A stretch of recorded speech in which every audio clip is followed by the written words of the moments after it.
ఖమ్మం నడిబడిలో ఉన్న ప్రభుత్వ హాస్పిటళ్లకు జిల్లా నుంచే కాకుండా ఇతర రాష్ట్రాల నుంచి కూడా రోగులు వస్తూ ఉంటారు. ఈ హాస్పిటల్ అనేక సంవత్సరాల నుంచి డాక్టర్ పోస్టులు ఖాళీగా ఉన్నాయి.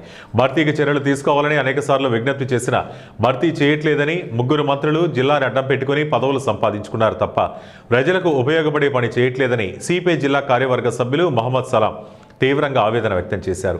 సిబిఐ ప్రతినిధి బృందం ప్రభుత్వ హాస్పిటల్ని సందర్శించారు. రోగులతో మాట్లాడిన తర్వాత హాస్పిటల్ సూపరింటెండెంట్ని కలిసి వినతి పత్రం అందించారు.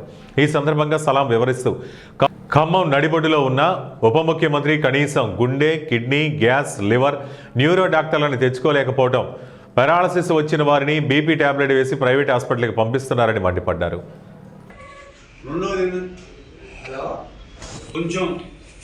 అంతకుముందు ఆర్ఎంఓ గారి పేరు కూడా వచ్చింది. మీకు డైరెక్ట్ చెప్తున్నాను, మీరు అడిగారుగా, నేను చెప్పకపోతే నేను బాగుండేదిగా. నాకు తెలిసి నేను వచ్చింది సరి చేసుకోమని చెప్పండి, విచారణ జరిపించాలని కలెక్టర్ కూడా రాసినాం. మేము కలెక్టర్కి పెడుతున్నాం, కలెక్టర్ పెడుతున్నాం, మినిస్టర్ గారు పెడుతున్నాం.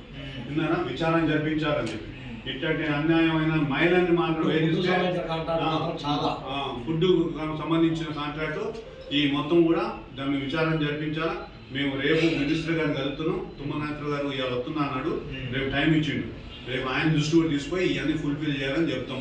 ఖచ్చితంగా దీన్ని విచారణ చేసి చర్యలు తీసుకోవాలని చెప్పి ఈ అన్ని కూడా హాస్పిటల్స్లో ఏమేమి సమస్యలు ఉన్నా ఆ సమస్యలు పరిష్కరించాలా. ముగ్గురు డాక్టర్ని పెట్టాలా, ఖచ్చితంగా భర్తీ చేయాలండి. ఎందుకు అంత పెద్ద హాస్పిటల్? గ్యాస్ నొప్పి వస్తే ప్రైవేట్ హాస్పిటల్ పోవాలి, కిడ్నీ వస్తే ప్రైవేట్ హాస్పిటల్ పోవాలి. ఎన్నో గవర్నమెంట్ హాస్పిటల్ ఎందుకు ఉన్నది? దానిపైన కాలేజ్ అటాచ్డ్ ఎందుకు? ఇవన్నీ కూడా ఇక్కడ చేస్తానికి ఏమో ఇబ్బంది అయింది కదా సార్. వాళ్ళ హాస్పిటల్ పోతే ఫ్రీ చేస్తారు. ఈ నేనేమో చేస్తానికి ఇబ్బంది అయింది, 5,000 చెప్తారు.